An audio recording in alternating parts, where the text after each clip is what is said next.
menyajikan tayangan yang menginspirasi, akan menghadirkan sosok-sosok inspiratif dan berkompeten di bidangnya. Saya Dita Santoso bersama Bapak Timbul RK Siregar. Inilah New Reasoning Sosok.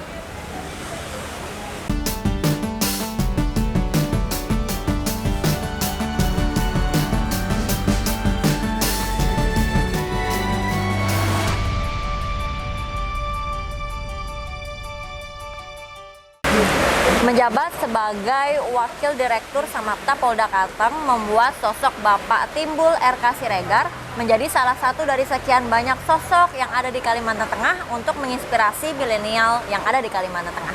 Ini hadir bersama saya Bapak Timbul Siregar. Selamat sore Pak. Bagaimana kabarnya Bapak? Wah, baik, luar biasa. Luar biasa, harus baik. Sehat? Harus sehat. wajib. Protokol kesehatan Pak? Wah, tetap sudah jalanin. Gas terus. Kita juga satgas. Oh iya, berarti harus satgasnya juga memang harus ya. Betul. Oke Pak, menjabat sebagai Wakil Direktur Samapta Polda Kalteng. Iya. Kalau boleh tahu itu tugas-tugasnya apa sih Pak? Wakil direktur itu membantu direktur Samapta Polda Kalimantan Tengah dalam hak kamtipmas, pemeliharaan keamanan dan ketertiban, kemudian Turjawali, pengaturan, penjagaan, dan patroli. Kemudian juga kita ada SAR, kemudian ada pengendali massa, dan di bawah kita masih ada K9. K9 itu unit satwa yang kita bisa peruntukkan untuk bantu narkoba, kriminal umum, kemudian unjuk rasa. Wow, banyak sekali Pak yang dibawahi. Dari semua yang dibawahi itu Pak, yang paling menyibukkan Bapak yang mana nih kalau boleh tahu? Semua sama ya, karena kita sifatnya preemptif ya, pencegahan. Bagaimana kita pencegahan, kemudian juga kita bisa diminta untuk perbantuan penindakan apabila ada fungsi-fungsi lain yang membutuhkan kekuatan untuk melakukan tindakan kepolisian. Oke Pak, kalau untuk pekerjaan Bapak sendiri nih, menjabat, ini kan ada jabatan nih Bapak dan lumayan, pasti yang Bapak handle juga lumayan banyak kan Pak ya? Iya.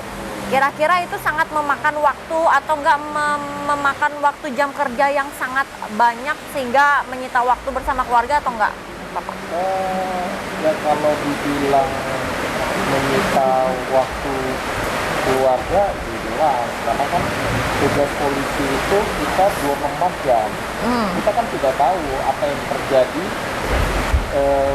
menit per menit, jam per jam, hari per hari, kan kita tidak pernah tahu. Tidak ada perencanaan. Kan nggak mungkin seorang penjahat itu memberitahukan polisi dulu. Yang benar, yang benar. Iya.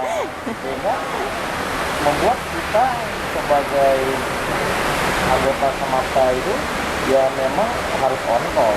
Polisi itu harus on call, 24 jam itu harus on call. Di fungsi manapun ya itu harus on call. Dan memang operasional kita ya harus 24 jam. Nah, oke deh Pak. Bapak memiliki profesi sebagai polisi ini sejak kapan sih Pak kalau boleh tahu? Sejak tamat Akademi Kepolisian tahun 98. Tahun 98 umur saya masih 3 tahun Pak. Masih 3 tahun umur saya, 1998. Bukan tahun 98 Pak, 1998. Iya. Oke. Ya, berarti pas lulus SMA ya. Wah, berarti langsung. Karena lulus SMA 95. Oh iya ya Pak. Berarti astaga. Betul. Oke, kalau gini Pak, oke, Bapak bekerja sebagai polisi. Nih Pak, kan kita banyak nih, sebenarnya saya sebagai masyarakat biasa Pak, masyarakat biasa memandang bahwa mungkin karena saya presenter sini, saya mewakili pandangan masyarakat nih tentang profesi sebagai polisi. Yang tidak semua sih Pak, tidak semua, tapi sebagian besar mengatakan bahwa pekerjaan yang sangat berat karena banyak yang mengatakan bahwa polisi itu adalah abdi negara. Betul. Abdi negara. Dan dan memang dituntut untuk melayani masyarakat. Tapi banyak juga saya sering lihat juga walaupun di sosial media atau dimanapun, media manapun, baik itu media yang formal ataupun yang tidak formal, banyak yang memandang sebelah mata Pak untuk profesi polisi. Nah, tanggapan Bapak itu seperti apa sih Pak? Ya, itu namanya risiko tugas ya. Kita sebagai abdi negara, sebagai pelindung, pengayom, dan pelayan masyarakat, semuanya itu memang ada di pundak kita. Bagaimana kita bisa melindungi masyarakat, bagaimana kita sosok seorang polisi itu bisa sebagai pengayom dan sebagai pelayan masyarakat. Namanya pelayan ini kan kelasnya di bawah. Tidak ada pelayan yang duduk manis dengan berkata indah, kan tidak ada. Jadi segala risiko pekerjaan kita itu ya harus kita lakukan. Itulah tugas Polri sebenarnya, pelindung, pengayom, pelayan. Keberadaan kita di tengah-tengah masyarakat itu sudah mencakup 3 ini. Jadi begitu masyarakat melihat Polri, dia merasa terlindungi, dia merasa terayomi, dan dia merasa dilayani. Itu sangat prinsip. Jadi memang perlu adanya pengedukasian ya Pak, Ya, untuk itu dia, orang tua juga. Disitulah tugas Polri ada di situ. Kita tidak hanya penindakan saja, tapi kita juga bisa mengedukasi. Itu yang sebagai pengayom tadi. Di pengayom itu kan bisa pencegahan, upaya-upaya pencegahan yang kita lakukan. Upaya penindakan hukum itu upaya paling terakhir sebenarnya. Kan di situ juga kita ada sebagai pelayan masyarakat. Namanya pelayan harus Iya, siap, melayani. harus siap dipanggil, gimana Siap, Bapak Ibu ya gitu. siapa? Oke Pak, kita beralih dari profesi polisi ke bisnis nih. Kalau tidak salah Bapak memiliki bisnis kuliner yang kita tempati sekarang nih Pak, mungkin salah satunya. Bisa cerita-cerita nggak Pak, gimana sih awalnya kok bisa ada kepikiran mau membuka bisnis kuliner, dan ini kapan sih bukanya nih kafe? Ini hampir jalan 1 tahun ya. Awalnya sih kita tidak ada hobi ke kuliner, malah kita sering berwisata kuliner, keliling hampir semua tempat kita jalani sama keluarga. Jadi ada kafe buka, ada rumah makan buka, kita jalani. Dari situ kebetulan ada program dari pemerintah kota. Saat saya jadi Kapolres, ada program dari pemerintah kota untuk penyewaan kontainer yang ada di sini. Kita ikutin aturan. Tadinya sih untuk mengembangkan Bayangkari yang ada di Polres, tapi melihat Bayangkarinya tidak ada yang mau, akhirnya ya sudah, istri berusaha mencoba mempelajari bagaimana sih wisata kuliner. Kebetulan ada teman yang memang chef, salah satu chef yang mengerti manajemen untuk membuka rumah makan. Nah, dari situlah kita gunakan. Akhirnya kita coba-coba buka dengan desain sendiri. Ini desainnya istri semua nih. Oh ini Desain ya. sampai ada rooftop. Nah, ini kan kita gunakan supaya ada perbedaan dari yang semua.